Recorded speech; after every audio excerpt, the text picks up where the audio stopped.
Hello everyone, welcome to my channel. I am Anurag and today in this video we'll again be discussing law of algebra of sets.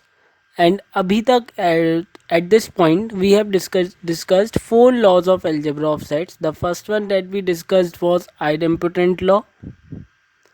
Idempotent law. The second one that we discussed was identity law. The third one that we discussed that was commutative law.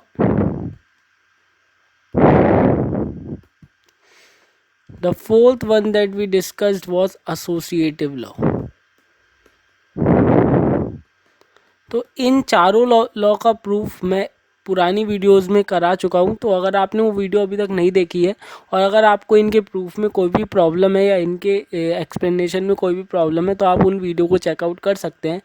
Operations on sets, law of algebra of sets की पूरी playlist का जो link है वो description में, आप वहाँ से उनको देख सकते हैं. बाकी लिंक आपको कार्ड में भी दिख जाएगा तो आप वहाँ से भी चेकआउट कर सकते हैं.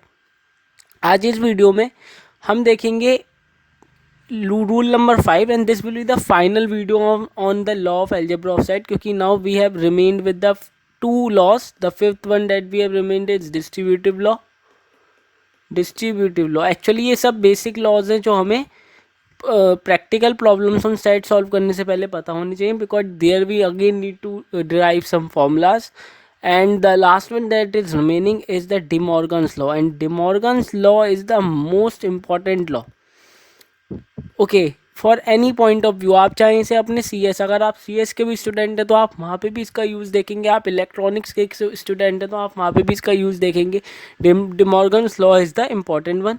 एंड आज इस वीडियो में हम इन दो लॉज का प्रूफ देखेंगे इन the set theory. So let's begin this video with the proof of the first statement of the distributive law. Actually distributive law is nothing. आपने जब हम लोग छोटे थे तो हम ये लोग, या फिर आपने देखा होगा कि अगर मैं ऐसे लिखता हूँ 2 मल्टीप्लाइड बाई 3 प्लस 2, एक इसके सॉल्व करने के दो तरीके हो सकते हैं. They can be two approaches to solve it. The first approach can be 2 multiplied by 3 plus 2 हो गया 5 मेरे पास में, एंड द आंसर इज 10. और one can also multiply 2 with 3 and then 2 with 2 and then add them, like you can write 2 into 3 plus 2 into 2 and now you can just solve it, so it will become 6 plus 4 equal to 10. तो यहाँ हमने क्या करा, हमने multiplication को addition के ऊपर क्या कर दिया, डिस्ट्रीब्यूट कर दिया. ठीक है, तो that is what we are trying to do here also. यहाँ पे हम पहले स्टेटमेंट में देख रहे हैं कि ये जो यूनियन है ये इंटरसेक्शन ऑफ द सेट्स पर डिस्ट्रीब्यूटिव है. ये जो यूनियन है ये इंटरसेक्शन ऑफ द सेट्स पर क्या है, डिस्ट्रीब्यूटिव है. कि अगर मान लीजिएगा A union B intersection C लिखा हुआ है तो we can write it in the form of A union B intersection A union C. यही ये इसी वाले फॉर्म में मान लीजिएगा, अगर ये ए था, ये आपका बी था और ये आपका सी था, तो यहाँ आपने क्या लिख दिया था, A multiplied by B plus A multiplied by C. Okay, यही तो आपने लिख दिया था. बस यहाँ पे मल्टीप्लिकेशन की जगह जो ऑपरेटर है वो क्या था, यूनियन था. तो बस वही चेंज यहाँ पर आ गया है. और प्लस की जगह क्या ऑपरेटर है, इंटरसेक्शन. तो आप यहाँ पे देख रहे हैं दिस लॉ कैन ऑल्सो भी रिटन एज, अगर हम इसको देखें तो वो इस तरीके से भी आपका प्रूफ कर सकते हैं कि प्रूफ दैट, इस तरीके से भी आपको क्वेश्चन दे सकते हैं, proof that union is distributable over intersection. इस तरीके से भी वो इसका प्रूफ आपसे कोई भी पूछ सकता है. तो आपको दोनों ही चीज़ें पता होनी चाहिए. तो अभी हम इसका प्रूफ देख लेते हैं. बहुत ही सिंपल इसका प्रूफ है. ठीक है, तो लेट्स बिगिन इट. सबसे पहले हम इसका प्रूफ देख लेते हैं. सबसे पहले हम LHS पिक करते हैं. LHS में हमारे पास में है A union B intersection C. We can just consider let x belongs to A union B intersection C. हमने कोई भी एक आर्बिटरी एलिमेंट मान लिया x जो कि इस सेट से बिलोंग कर रहा है. ठीक है, तो what we can write it, भी हम इसको ऐसे लिख सकते हैं, x बिलोंग्स टू a और x belongs to b intersection c. जरा ध्यान से इस चीज़ को देखें.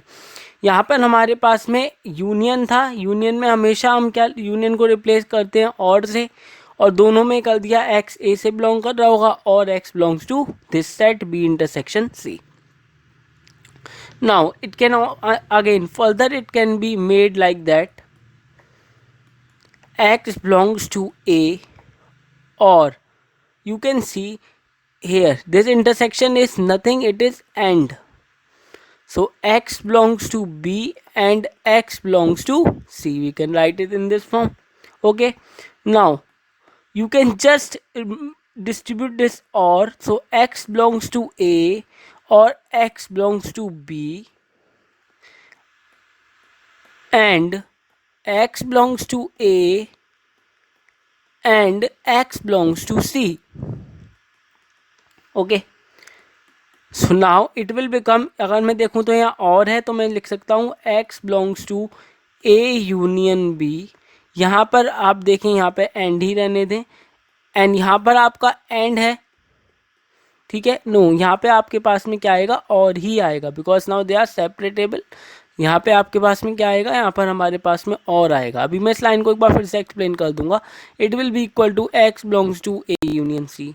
ठीक है. Now in the next line you can see कि यहाँ पर इन दोनों को कौन सेपरेट कर रहा है, एंड सेपरेट कर रहा है. तो you can write x belongs to A union B. ठीक है, इंटरसेक्शन हो गया एंड के लिए and it will become A union C. So इससे हमें ये पता चला, दिस इम्प्लाइज दैट, इसको हम थोड़ा सा यहाँ पर नीचे कर लेते हैं जिससे हमें आगे लिखने में कोई प्रॉब्लम नहीं होगी. Now we can just write it in the form of this one.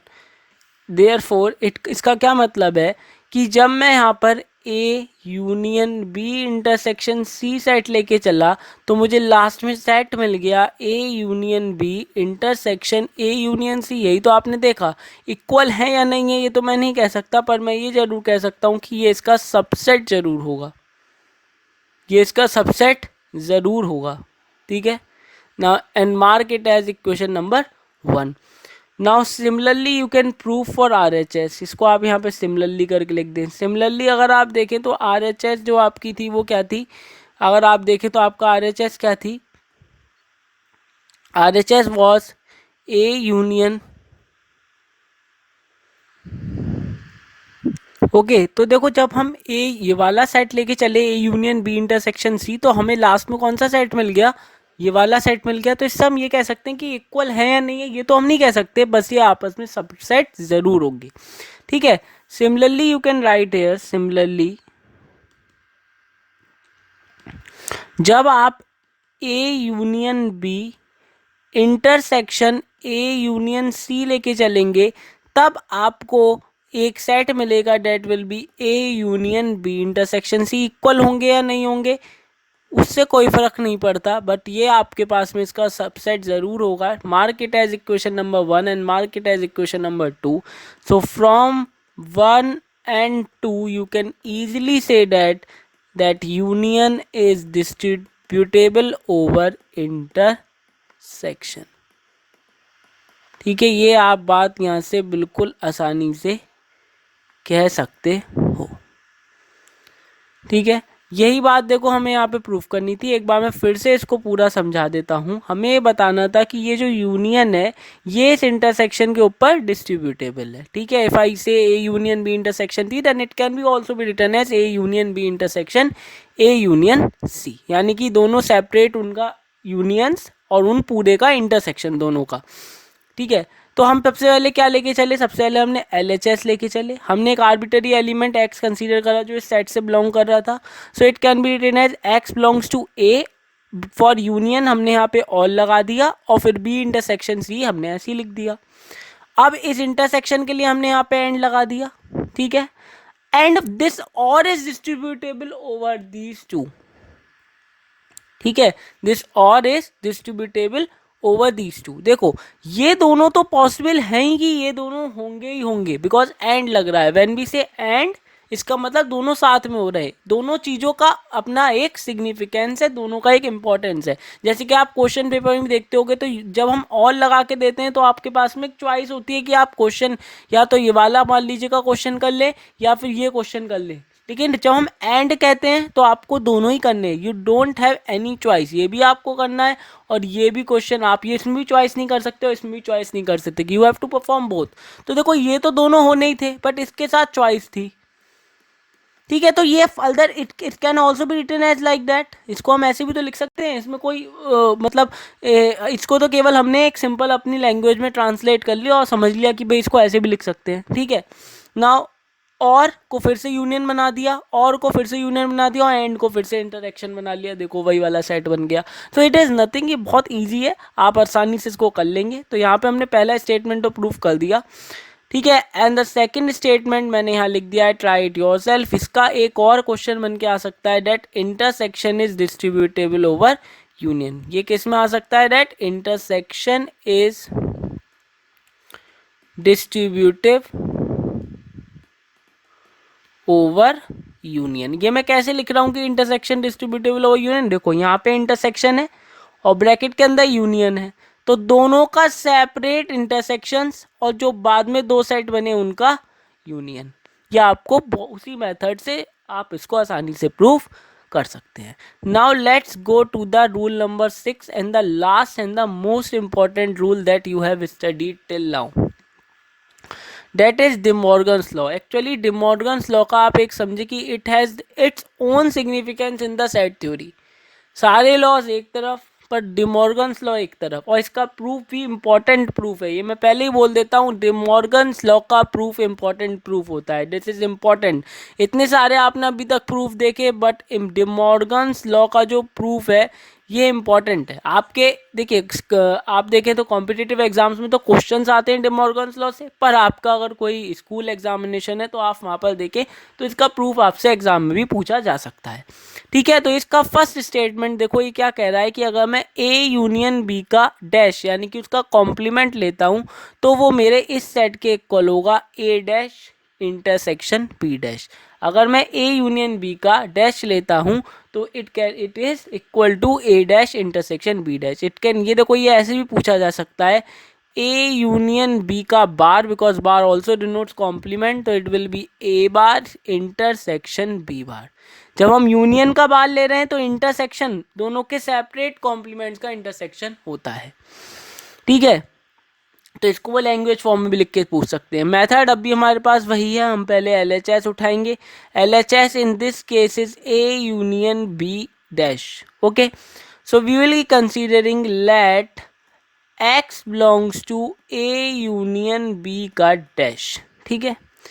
अगर मैं इसको ऐसे कह रहा हूं तो इसका मतलब यह है कि x does not belong to A union B. Why? क्योंकि आपको पता है ए एक अगर मेरा सेट है तो ए बार वो सेट होता है एल, इसके अंदर क्या होगा, set of all elements, set of all elements which are not in A, जो ए में नहीं है।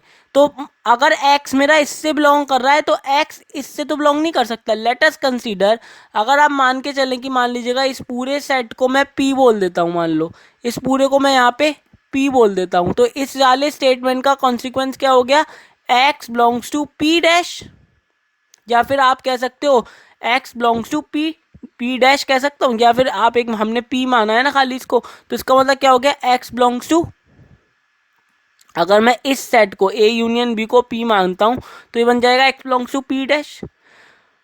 तो इस बात को मैं ऐसे नहीं लिख सकता x does not belong to p, because p dash में तो वही सारे एलिमेंट होंगे जो p में नहीं है, तो इसका मतलब अगर वो p डैश से बिलोंग कर रहा है तो p से वो फिर वो बिलोंग नहीं कर सकता। तो उसी बात को हमने यहाँ पर थोड़ा इलेबोरेट वे में लिख दिया है यूनियन के साथ में। तो अभी फिलहाल इसका हमें नहीं देखना है, केवल आपको समझाने के लिए था, तो इसको मैं यहाँ से हटा देता हूँ। नाउ लेट्स डू, ऐसे हमने इसको लिख दिया।